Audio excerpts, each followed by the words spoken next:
State leaders, advocates, and many in the Aquidneck Island community are celebrating today after Brown University Health announced the birthing center at Newport Hospital will remain open, at least for now. Brown University's been warning of cuts for months due to rising costs and what they say are inadequate reimbursement rates in Rhode Island. Now, leaders are calling this decision a first step in rebuilding primary care in the state. Sophia Szabo has the latest from outside City Hall, where the rally is underway. Sophia?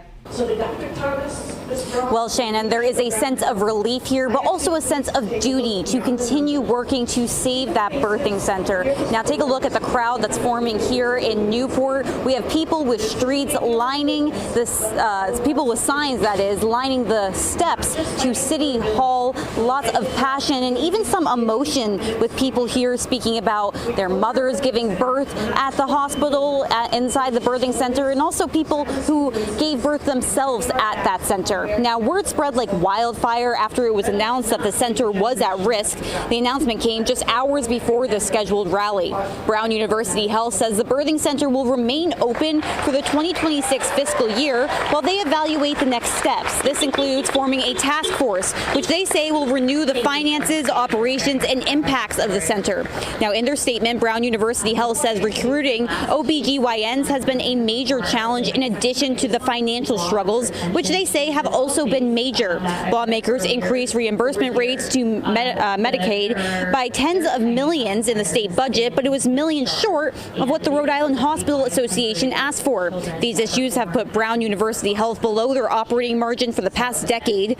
While they make changes across the board, the community here celebrates what they see as a win. But they acknowledge that their work here isn't done quite yet.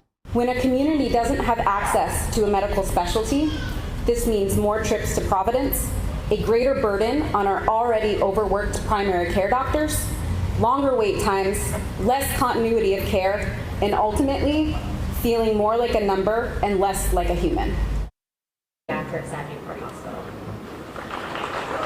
Now, while the birthing center is safe for now, changes are coming to other services. Brown Home Health Medical will be closing on September 5th, ending their medical equipment supply services. Inpatient adult psychiatry will also undergo changes at Rhode Island Hospital, like staffing adjustments and reducing costs. They say those will go into effect after the Butler strike ends. The Rhode Island Hospital building project will move forward in a scaled-down version. They say this will address long overdue facility upgrades. Now, in a statement, President and CEO of Brown University Health, John Fernandez, said, "We need our employees, patients, and citizens of the communities we serve to stand with us and advocate on our behalf. The root cause of the challenges we face is the inadequate reimbursement for the care we provide. Without addressing this fundamental issue, our ability to sustain essential services is at serious risk." Now, numerous state and local leaders have expressed support for the decision, including Governor Dan McKee and Attorney General Peter Nerona. Reporting live in Newport, Sophia Szabo, 12 News.